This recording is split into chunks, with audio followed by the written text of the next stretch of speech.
राहुल नाम का एक आदमी रहता था। राहुल को अखबार पढ़ने का बहुत शौक था।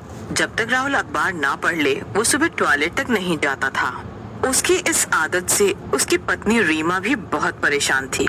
एक दिन रीमा सोकर उठती है। राहुल परेशान होकर इधर उधर घूम रहा होता है। रीमा राहुल से पूछती है, अरे क्या हुआ जी, इतने परेशान क्यों हो रहे हो, क्या बात है? रीमा की बात सुनकर राहुल गुस्से में बोलता है, देखो ना रीमा, सुबह के 8 बज गए, लेकिन इस अखबार वाले का कुछ भी पता नहीं है। पता नहीं कहाँ मर गए। अब मैं टॉयलेट कैसे जाऊँ? मुझे तो आती भी नहीं बिना अखबार पढ़े। राहुल की बात सुनकर रीमा हंसने लगती है और बोलती है, सही हुआ तुम्हारे साथ, इस अखबार ने तो नाक में दम कर रखा था। जब देखो अखबार अखबार। सही हुआ। ऐसा कहकर रीमा वहाँ से चली जाती है और राहुल भी उदास मन से तैयार होकर ऑफिस चला जाता है। अगले दिन कई दिनों तक ऐसा ही सिलसिला चलता रहता है। राहुल रोज उठ जाता, लेकिन उसका अखबार वाला उसे अखबार देने नहीं आता। एक दिन राहुल ऑफिस में उदास बैठा होता है। तभी उसका दोस्त श्याम आता है और बोलता है, अरे राहुल क्या हुआ, बड़े बेचैन से दिख रहे हो, सब ठीक तो है ना? रीमा भाभी ठीक है ना? श्याम की बात सुनकर राहुल उसे सारी बात बताता है, जिसे सुनकर श्याम हंसने लगता है और बोलता है, बस इतनी सी बात, मैं कहूँ पता नहीं क्या हो गया। राहुल तुम मेरे अखबार वाले से अखबार ले लो, मैं उसे बोल दूंगा कल से वो रोज तुम्हारे यहाँ अखबार डाल दिया करेगा। ऐसा कहकर श्याम वहाँ से चला जाता है। अगली सुबह राहुल बेचैनी से अखबार आने का इंतजार करने लगता है। तभी उसके दरवाजे पर जोर से टकराने की आवाज आती है। राहुल जल्दी से दरवाजा खोलता है। उसके सामने अखबार पड़ी होती है। अरे वाह, मजा आ गया। श्याम ही मेरा सच्चा दोस्त है, एक बार में ही मेरी अखबार की समस्या ठीक करवा दी। उसके बाद से राहुल को रोज सुबह अखबार मिलने लग जाती है। राहुल बहुत ही खुश होता है। एक दिन रात के 3 बजे उसके दरवाजे पर जोर से आवाज होती है। राहुल घबराकर उठ जाता है। इतनी सुबह सुबह कौन आया है? ऐसा लग रहा है जैसे दरवाजे पर किसी ने बम मारा हो फेंककर। राहुल डरते डरते दरवाजा खोलता है, लेकिन सामने अखबार पड़ी देखकर हंसने लगता है। राहुल हंसते हंसते अखबार का बंडल खोलता है, लेकिन जैसे ही बंडल खुलता है, डर की वजह से उसकी आंखें फटी की फटी रह जाती हैं। बंडल के अंदर किसी इंसान की उंगलियां होती हैं। राहुल चिल्लाते हुए अखबार फेंक देता है। रीमा, रीमा जल्दी से बाहर आओ, देखो पता नहीं क्या क्या निकला है इसमें से, इस बंडल में से। राहुल की चीख सुनकर सीमा भी बाहर निकल कर आती है और अखबार के अंदर इंसानी हाथ देखकर डर जाती है। राहुल, ये तो इंसान के हाथों की उंगलियां हैं। हमें पुलिस को बताना चाहिए, पता नहीं कौन कर रहा है ये सब। नहीं नहीं रीमा, हम ऐसा नहीं कर सकते।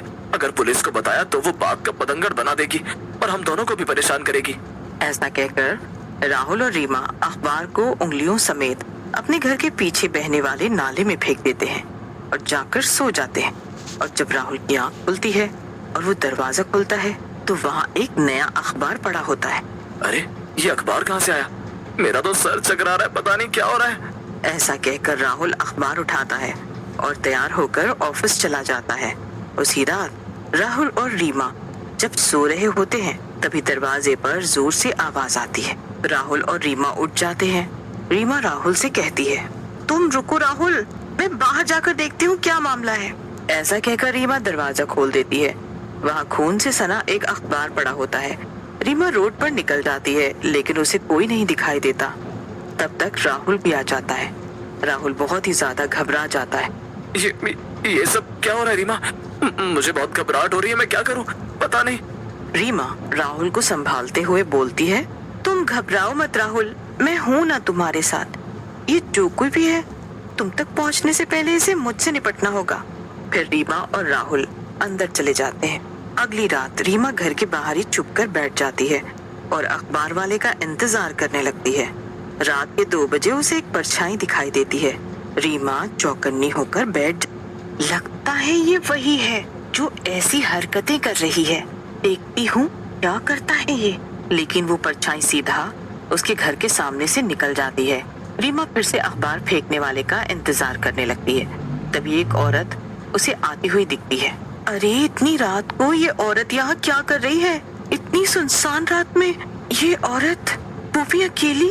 औरत रीमा के घर के सामने रुकती है और अखबार फेंकती है और रीमा की तरफ घूम जाती है। रीमा औरत की शक्ल देखकर बेहोश हो जाती है और जब उसे होश आता है तो वो अपने घर के अंदर होती है। राहुल रीमा से पूछता है। क्या हुआ रीमा, तुमने ऐसा क्या देख लिया जो तुम्हारी ये हालत हो गई? राहुल, मैंने एक चुड़ैल को देखा। वो अखबार वाले कोई और नहीं बल्कि एक चुड़ैल है। लेकिन राहुल को रीमा की बात पर यकीन नहीं होता और वो रीमा से कहता है, नहीं रीमा, लगता है तुम्हें कोई भ्रम हुआ है। वो कोई इंसान ही होगा जो हम लोगों को परेशान कर रहा है। भूत प्रेत कुछ नहीं होते, तुम घबराओ मत। ऐसा कहकर राहुल ऑफिस के लिए निकल जाता है। इस राहुल को मैं कैसे समझाऊं? वो सचमुच एक चुड़ैल है।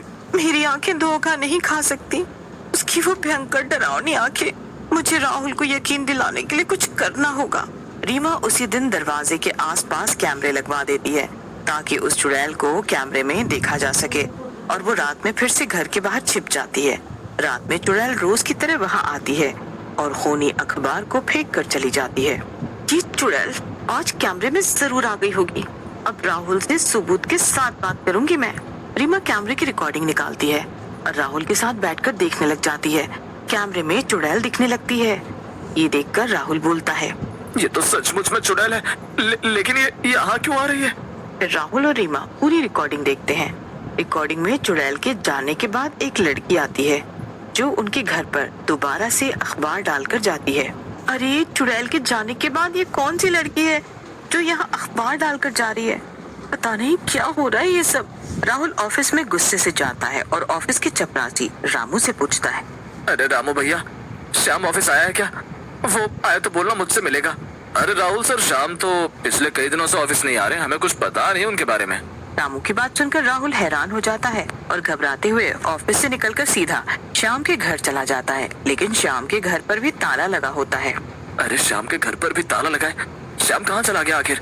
कुछ समझ नहीं आ रहा है, हो क्या रहा है? तभी श्याम का पड़ोसी ललन राहुल को देखकर बोलता है, अरे भैया, यहाँ क्या कर रहे हो?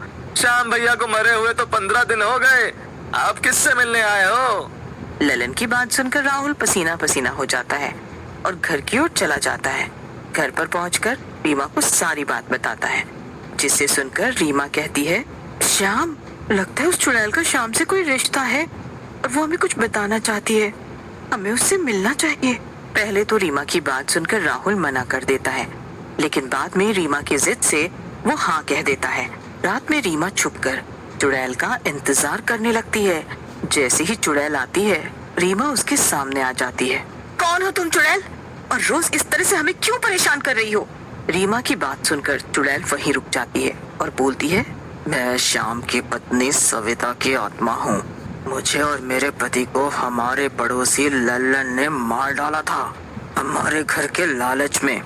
इससे पहले वो हमारी बेटी रूपा को भी मार डाले। आप रूपा को बचा लो। चुड़ैल की बात सुनकर रीमा कहती है, रूपा? लेकिन हम तो किसी रूपा को नहीं जानते। आप रूपा को जानते हो। रूपा वही लड़की है जो आपको कैमरे में अखबार डालती हुई दिखी थी। मेरे पति ने मरते समय आप और राहुल भैया का नाम लिया था और कहा था कि वो हमें इंसाफ दिलाएंगे। आप दोनों मेरी मदद करो। तभी वहाँ राहुल भी आ जाता है और बोलता है, आप चिंता मत करो भाभी, श्याम मेरा दोस्त ही नहीं भाई था। आपके साथ जो कुछ भी हुआ है मैं उसका बदला जरूर लूंगा, और रूपा की चिंता मत करो, आज से वो मेरी बेटी है। फिर चुड़ैल के बताए अनुसार राहुल पुलिस को सब बता देता है और पुलिस सारे सबूतों के साथ ललन को गिरफ्तार कर लेती है।